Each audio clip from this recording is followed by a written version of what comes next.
Hello မင်္ဂလာပါကျွန်တော်ရဲ့ channel လေးကနေပြန်လဲကြိုဆိုပါတယ်ဒီနေ့ဗီဒီယိုမှာတော့လွန်ခဲ့တဲ့နှစ်ပေါင်း17နှစ်လောက်ကဖြစ်ပွားခဲ့တဲ့အဲကိုင်းနာခေါင်းဆောင်ဥစမာဘင်လာဒင်ကိုအမေရိကန်အထူးတပ်ဖွဲ့ဝင်တွေဘယ်လိုတုတ်တင်ရှင်းလင်းခဲ့လဲဆိုတာကိုတင်ဆက်ပေးသွားမှာပါဒီဗီဒီယိုလေးလို့ရတဲ့ရွယ်ချက်ကတော့လူငယ်တွေအတွက်ဘူးတုဒအနေနဲ့ရည်ရွယ်ပါတယ်ဒီဖြစ်စဉ်ကိုသိတဲ့လူကသိပြီးသားဖြစ်မှာပါဒါပေမဲ့မသိသေးတဲ့လူငယ်အချို့အတွက်ရည်ရွယ်ပြီးတင်ဆက်ပေးသွားမှာပါအဲ့ဒါဆိုတော့ intro လေးပြီးရင်ဗီဒီယိုလေးစလိုက်ကြအောင်လွန်ခဲ့တဲ့နှစ်ပေါင်း17နှစ်ကျော်ခဲ့2017ခုနှစ်မေလ1ရက်နေ့မှာအမေရိကန်နိုင်ငံရဲ့သမ္မတအိမ်ဖြူတော်ကနေသမ္မတဘာရက်စ်အိုဘားမားဟာနိုင်ငံပိုင်သတင်းဌာနကနေတိုက်ရိုက်သတင်းမိန့်ခွန်းတစ်ခုကိုထုတ်ပြန်ခဲ့ပါတယ် Tonight, I can report to the American people and to the world that the United States has conducted an operation that killed Osama bin Laden, the leader of Al-Qaeda. ဒီသတင်းဟာကမ္ဘာစာမျက်နှာအထက်မှာအလှုပ်ခတ်ဆုံးသတင်းတစ်ခုဖြစ်ခဲ့ပြီးတော့နိုင်ငံတကာရဲ့အာရုံစူးစိုက်မှုအခမ်းအနားဆုံးသတင်းတစ်ခုဖြစ်ခဲ့ပါတယ်ဒီသတင်းကတော့အမေရိကန်ရဲ့အထူးတပ်ဖွဲ့တစ်ခုဟာပါကစ္စတန်နိုင်ငံအတွင်းမှာခိုးအောင်းနေတဲ့အဲကိုင်းနာခေါင်းဆောင်ဥစမာဘင်လာဒင်ကိုတုတ်တင်ရှင်းလင်းနိုင်ခဲ့ပြီးဆိုတဲ့သတင်းပဲဖြစ်ပါတယ်ဒီဗီဒီယိုလေးမှာတော့ဘာကြောင့်ဥစမာဘင်လာဒင်ကိုတုတ်တင်ရှင်းလင်းခဲ့တာလဲအမေရိကန်ထူးတပ်ဖွဲ့ဝင်တွေကအခြားနိုင်ငံတစ်ခုတည်းကိုဝင်ပြီးတော့မစ်ရှင်ကိုဘယ်လိုအောင်မြင်အောင်ဆောင်ရွက်ခဲ့တယ်စတာတွေကိုဘူးတုဒအနေနဲ့တင်ဆက်သွားမှာပါပထမဆုံးအနေဖြင့်ဥစမာဘင်လာဒင်ရဲ့အကြောင်းကိုအနည်းငယ်ပြောပြချင်ပါတယ်ဥစမာဘင်လာဒင်ကို1959ခုနှစ်ဆော်ဒီအာရေဗျနိုင်ငံရီဟတ်မြို့မှာမွေးဖွားခဲ့ပြီးတော့ဆော်ဒီအာရေဗျဆောက်လုပ်ရေးလုပ်ငန်းရှင်တထေးကြီးတူရဲ့သားဖြစ်ပါတယ်ဘင်လာဒင်ဟာအရက်6ပေ9လက်မှာကိုလေးချိန်160ခန့်ရှိပြီးတော့စကားပြောနူးညံ့သိမ်မွေ့သူဖြစ်ပါတယ်ဘင်လာဒင်ဟာဇနီးသည်9ဦးရှိပြီးတော့သားသမီးပေါင်း26ယောက်ထွန်းကားခဲ့ပါတယ်1996နောက်ပိုင်းမှာတော့အဲကိုင်းနာရဲ့ခေါင်းဆောင်ဦးဖြစ်လာခဲ့ပြီးတော့အာဖဂန်နစ္စတန်စစ်ပွဲတွေအနောက်မြောက်ပါကစ္စတန်စစ်ပွဲတွေကိုဦးဆောင်ဖန်တီးခဲ့ပါတယ်2008ခုနှစ်ဇန်နဝါရီလ14ရက်နေ့မှာဥစမာဘင်လာဒင်ပေးပို့လိုက်တဲ့22မိနစ်ကြာအတန်သွင်းတိတ်ခွေတွေဟာအာရပ်နိုင်ငံတွေမှာအစိုးရတွေထံကိုရောက်ရှိခဲ့ပြီးတော့အခွေထဲမှာဘင်လာဒင်ဟာအာရပ်နိုင်ငံတွေအားလုံးစီးလုံးညီညွတ်စွာဖြင့်အစ္စရေးနိုင်ငံကိုမြင့်မြတ်သောဘာသာရေးစစ်ပွဲကြီးတစ်ရပ်ဆင်နွှဲကြဖို့တိုက်တွန်းခဲ့ပါတယ်အဲကိုင်းနာခေါင်းဆောင်ရဲ့အာရပ်တွေအပေါ်သွေးထိုးမြောက်ပင်မှုဟာအစ္စရေးရဲ့ဂါဇာရေးခင်းဟာဘာသာရေးစစ်ပွဲအတင်းကိုပြပြောင်းသွားမှာကိုကမ္ဘာနိုင်ငံအသီးသီးရဲ့ငြိမ်းချမ်းရေးကိုလိုလားတဲ့အစိုးရတွေကစိုးရိမ်ခဲ့ကြပါတယ်ဒီနေရာမှာရေးခင်းနဲ့ပတ်သက်ပြီးတော့ကျွန်တော်အသေးစိတ်ကိုတော့မပြောတော့ပါဘူးနောက်ဗီဒီယိုတွေမှာတော့အသေးစိတ်ကိုဆက်လက်တင်ဆက်ပေးပါမယ်ဥစမာဘင်လာဒင်ဟာအာရပ်နိုင်ငံတွေရဲ့သူရဲကောင်းဦးတို့တတ်မှတ်ခံခဲ့ရပေမဲ့အနောက်နိုင်ငံတွေအထူးသဖြင့်အမေရိကန်နိုင်ငံရဲ့အဓိကရန်သူတော်ကြီးဖြစ်ခဲ့ပါတယ်အမေရိကန်နိုင်ငံရဲ့အဓိကရန်သူကြီးတစ်ယောက်ဖြစ်ရတဲ့အကြောင်းရင်းတစ်ခုကိုပြောပြချင်ပါတယ်ဒီဖြစ်ပျက်ဟာ2001ခုနှစ်စက်တင်ဘာ17ရက်နေ့မှာဖြစ်ပွားခဲ့ပြီးတော့တမိုင်းဝင်ဖြစ်စဉ်တစ်ခုဖြစ်ခဲ့ပါတယ်ဒီနေ့ရဲ့မနက်ခင်းဘက်မှာအစ္စလာမစ်စစ်သွေးကြ19ဦးပါဝင်တဲ့အဲကိုင်းနာအဖွဲ့ဟာလင်းရင်လေးစီးကိုပြန်ပေးဆွဲခဲ့ပြီးတော့အမေရိကန်ပြည်ထောင်စုရဲ့နေရာအချို့ကိုပြစ်မှတ်ထားကအသေးခံတိုက်ခိုက်မှုကိုပြုလုပ်ခဲ့ကြပါတယ်လင်းရင်နှစ်စီးကတော့အမေရိကန်နိုင်ငံရဲ့နာမည်ကျော်နယူးယောက်မြို့ကကမ္ဘာကုန်သွယ်ရေးဗဟိုဌာနအမွှာညီနောင်မျှော်စင်ကြီးကိုဝင်ရောက်တိုက်ခိုက်ခဲ့ပြီးတော့တတိယမြောက်လင်းကတော့ဝါရှင်တန် DC ကပင်တဂွန်စစ်ဌာနချုပ်ကိုဦးတည်တိုက်ခိုက်ခဲ့ပါတယ်နောက်ဆုံးတစ်စီးကတော့ဗန်ဘေးဗီးနီးယားပြည်နယ်ရှမ်ဗီးမြို့ရဲ့ကွင်းပြင်တစ်ခုမှာပြတ်ကျခဲ့ပါတယ်ထိုစက်တင်ဘာ1ရက်နေ့မနက်8:00 နာရီမှာတော့အမေရိကန်လေကြောင်းလိုင်းပိုင် Boeing 767 လေဟာထိုဆောက်ဦးကြီးကိုဒဲဒုံးဝင်တိုက်ခဲ့ပါတယ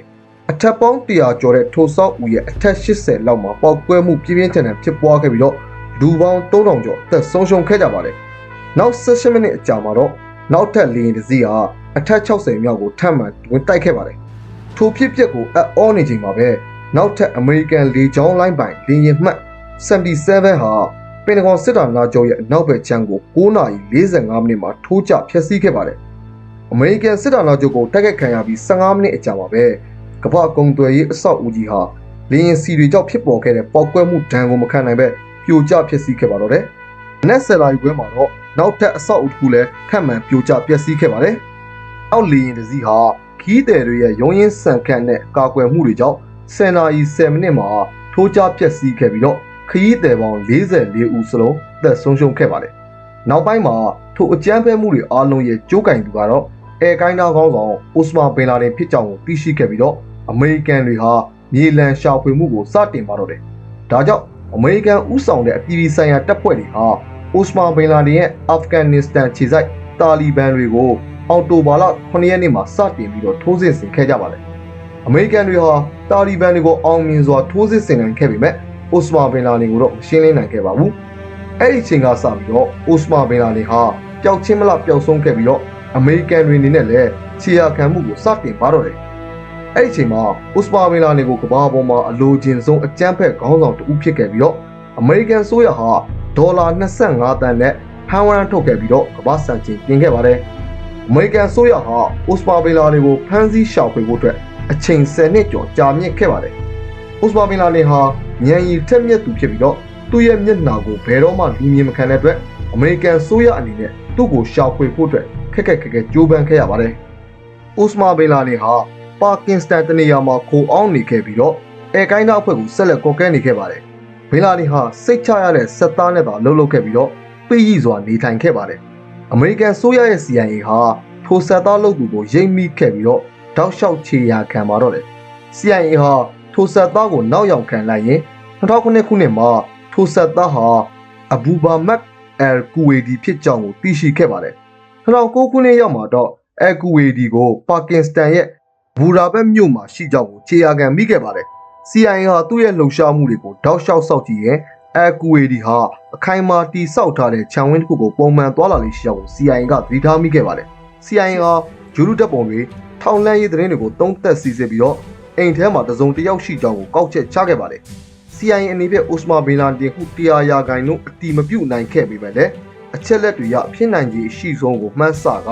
မေရိကန်အစိုးရထံတင်ပြခဲ့ပါတယ်။ထိုစဉ်ကအမေရိကန်သမ္မတတာဝန်ယူရရှိတဲ့ဘာရက်အိုဘားမားဟာခက်ခဲတဲ့ဆုံးဖြတ်ချက်တစ်ခုကိုချမှတ်ခဲ့ပြီးတော့မင်ရှင်တစ်ခုကိုစတင်ဖို့ခွင့်ပြုခဲ့ပါတော့တယ်။ထိုစစ်စင်ကိုပူးတက်ခွင့်ပြုလက်မှတ်ထိုးခဲ့တဲ့ဗိုလ်ချုပ်ကြီးမစ်မူလန်ဟာလည်းထိုစစ်စင်ဟာ55ရာခိုင်နှုန်းသာရှိကြောင်းကိုထောက်ပြခဲ့ပါတယ်။သို့ပေမဲ့အမေရိကန်ဆိုရဟာထိုစစ်စင်ကိုစတင်ဖို့တဲ့ကြိုတင်စီစဉ်ပြီးတော့ plan တွေစတင်ဆွဲခဲ့ပါတော့တယ်။အမေရိကန်အထူးတပ်ဖွဲ့ဝင်တွေဟာထိုစစ်စင်ရဲ့အတွက်ကြိုတင်ထောင်လှမ်းတာတွေဂျိုးဒူးထောင်လှမ်းမှုတွေပုံစံတူအဆောက်အဦတစ်ခုဖန်တီးပြီးတော့လေ့ကျင့်မှုပြုလုပ်တာတွေစတဲ့အသေးစိတ်အစီအစဉ်တွေကိုစတင်ပြုလုပ်ပါတော့တယ်။ထို့နောက်အမေရိကန်အစိုးရဟာ2017ခုနှစ်မေလ1ရက်နေ့မှာစစ်စင်ကိုစတင်ပြုလုပ်ခဲ့ပါတော့တယ်။စစ်စင်ရဲ့အမည်ကို Neptune Spear လို့အမည်ပေးခဲ့ပြီးတော့အမေရိကန်အထူးတပ်ဖွဲ့ဝင်ရဲ့လက်ရေးစဉ်24ယောက်နဲ့ဖွဲ့စည်းထားတဲ့ Sea Deep စစ်ဟာအမေရိကန်အထူးတပ်ဖွဲ့ဝင်3 Stan Black Hawk ရဟတ်ယာဉ်2စီးနဲ့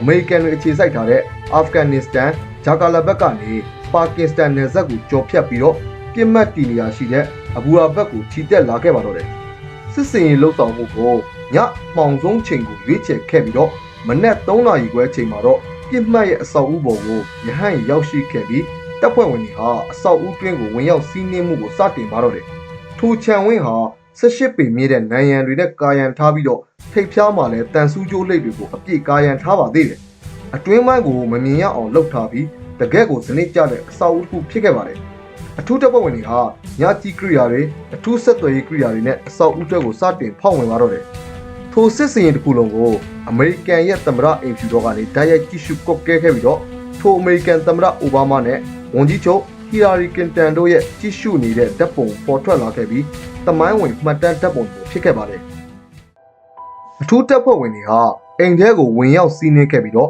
တခန်းဝင်တခန်းအတွက်ဘင်လာဒင်ကိုရှာဖွေပါတော့တယ်။တစ်ဖွဲ့ကရှာဖွေနေစဉ်တစ်ဖွဲ့ကအိမ်မှာတွေ့ရှိခဲ့တဲ့ကလေးနဲ့အမျိုးသမီးတချို့ကိုဘေးလွတ်ရာသို့ခေါ်ဆောင်စေခဲ့ပြီးတော့ထိန်းသိမ်းထားခဲ့ပါတယ်။နောက်ဆုံးမှာတော့ဘင်လာဒင်ကိုတတိယထပ်မှာတွေ့ရှိခဲ့ပြီးတော့ပြန်လည်ခုခံမှုကြောင့်ဘယ်ဘက်မျက်လုံးရဲ့အပေါ်ဘက်ခေါင်းကိုတနက်ဖြစ်ပစ်ခတ်တုတ်တင်ရှင်းလင်းနိုင်ခဲ့ပါတယ်။စစ်စင်ပြုလုပ်နေစဉ်အိုစမာဘင်လာဒင်အပါအဝင်နောက်ထပ်3ဦးကိုလည်းပြန်လည်ခုခံမှုကြောင့်တုတ်တင်ရှင်းလင်းခဲ့ကြောင်းကိုအမေရိကန်ဆိုရကနောက်ပိုင်းမှာထုတ်ဖော်ကြေညာခဲ့ပါတယ်။ထို့နောက်အဖွဲ့ခေါင်းဆောင်ဟာအမေရိကန်သမ္မတထံတင်ပြခဲ့ပြီးတော့ဘင်လာဒင်ရဲ့ဓာတ်ပေါ်တွေကိုအိတ်နဲ့ထုတ်ကာတည်ဆောင်လာခဲ့ပါတယ်။ထိုစစ်စင်ရေးမှာရဟတ်ယာဉ်တစ်စီးသာပြန်လည်ဆုတ်ခွာနိုင်ခဲ့ပြီးတော့နောက်ရဟတ်ယာဉ်တစ်စီးကတော့ရန်သူရဲ့တုတ်ပြန်မှုကြောင့်ပျက်စီးခဲ့ရပြီးနောက်ဆုံးမှာတော့အထူးတပ်ဖွဲ့ဝင်တွေဟာထိုရဟတ်ယာဉ်ကိုကိုယ်တိုင်ဖျက်ဆီးပြီးတော့ထားခဲ့လိုက်ပါတော့တယ်။အထူးတပ်ဖွဲ့ဝင်တွေဟာ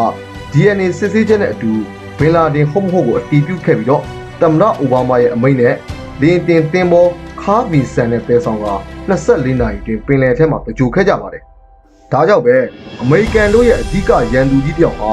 မြောက်အာရေဗျပင်လယ်ထဲမှာထာဝရအိတ်ဆက်သွားခဲ့ပါတော့တယ်။အထူးတပ်ဖွဲ့ဝင်ကြီးအိုစမာဘင်လာဒင်ကိုတုတ်တင်ရှင်းလင်းခဲ့တဲ့တပ်နက်ကတော့အားလုံးသိတဲ့ M416 တပ်နက်ပဲဖြစ်ပါတယ်။နောက်တစ်ရက်မှာတော့အမေရိကန်သမ္မတဘာရက်အိုဘားမားဟာအမေရိကန်ထူးတပ်ဖွဲ့ဝင်တွေဟာအိုစမာဘင်လာဒင်ကိုတုတ်တင်ရှင်းလင်းနိုင်ခဲ့ပြီးကြောင်းကိုတရားဝင်ကြေညာခဲ့ပါတော့တယ်။ဟုတ်ကဲ့ပါအခုတင်ဆက်ပြောပြသွားတာကတော့လွန်ခဲ့တဲ့နှစ်ပေါင်း17နှစ်လောက်ကဖြစ်ပွားခဲ့တဲ့အဲကိုင်းကားခေါင်းဆောင်အိုစမာဘင်လာဒင်ကိုအမေရိကန်အထူးတပ်ဖွဲ့ဝင်တွေဘယ်လိုတုတ်တင်ရှင်းလင်းခဲ့လဲဆိုတာကိုလူငယ်အချို့အတွက်ရည်ရွယ်ပြီးတော့ဘူးတုဒအနေနဲ့တင်ဆက်ပေးသွားတာဖြစ်ပါတယ်။ကြည့်ရှုပေးတဲ့မိတ်ဆွေအားလုံးတာယာချမ်းမြေ့တဲ့နေလေးပိုင်ဆိုင်နိုင်ကြပါစေဗျ။